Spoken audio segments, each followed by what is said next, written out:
from Century Law Firm, and I am here to explain the doctrine of res gestae.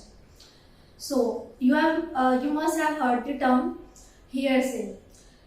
जैसे कि कहीं सुनी बातें, क्या उनकी कोई एविडेंशियरी वैल्यू होती है?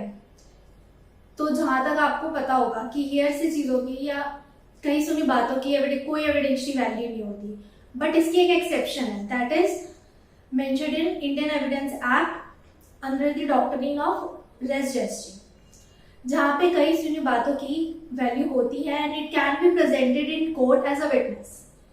अब इस पूरी चीज को मैं एक एग्जांपल से समझते हैं। Suppose there are two person A and B. A is going to kill B by the knife. And उसी समय बी ने देखा कि हाँ भाई वो सामने से चाकू लेके आ रहा है मेरे को मारने के लिए। इन रिएक्शन टू दैट बी ने क्या किया, जोर से चिल्लाया हेल्प हेल्प। अब ये जो उसने स्टेटमेंट बोली हेल्प हेल्प, ये तो एक तरीके से हियर से ही हुआ, तो क्या इसकी एविडेंशियरी वैल्यू होगी? इस केस में इसकी एविडेंशियरी वैल्यू होगी क्योंकि ये सेम ट्रांजैक्शन में फॉल हो रहा है। तो सेम ट्रांजैक्शन का मतलब क्या होता है?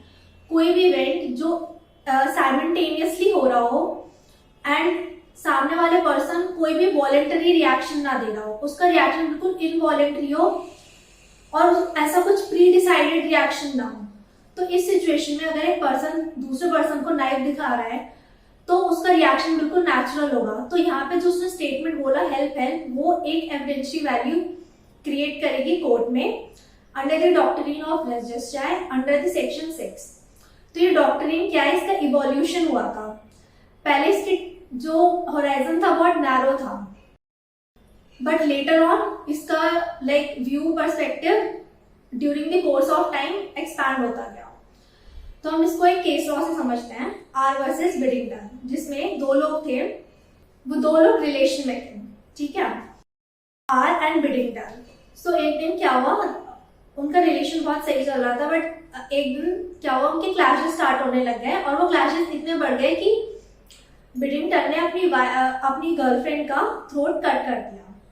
उसके बाद क्या हुआ, उसकी गर्लफ्रेंड भागी और उसको बीच में ऑन द वे मिल गई उसकी aunt.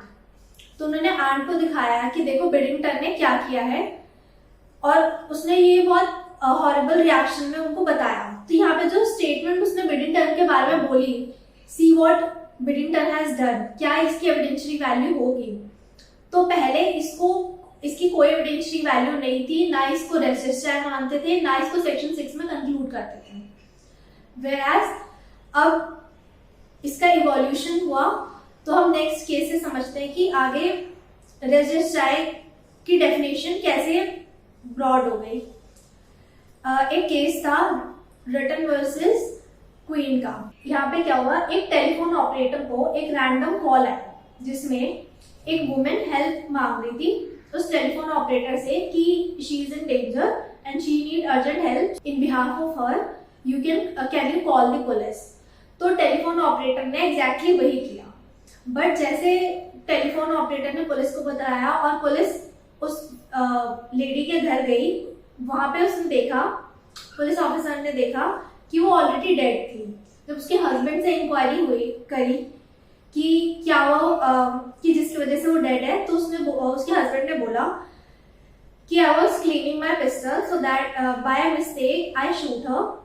So in this case क्या जो उसने टेलीफोन ऑपरेटर को कॉल करके बताया कि she is in danger and she need help, क्या इसकी एविडेंशियरी वैल्यू होगी?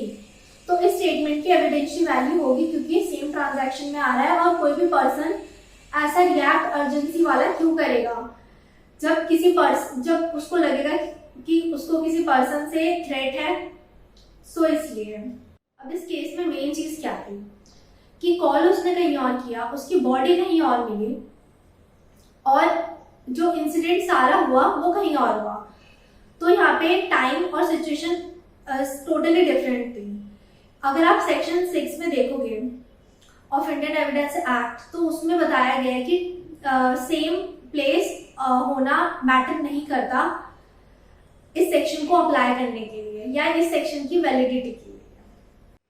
आई होप आपको ये वीडियो पसंद आई हो।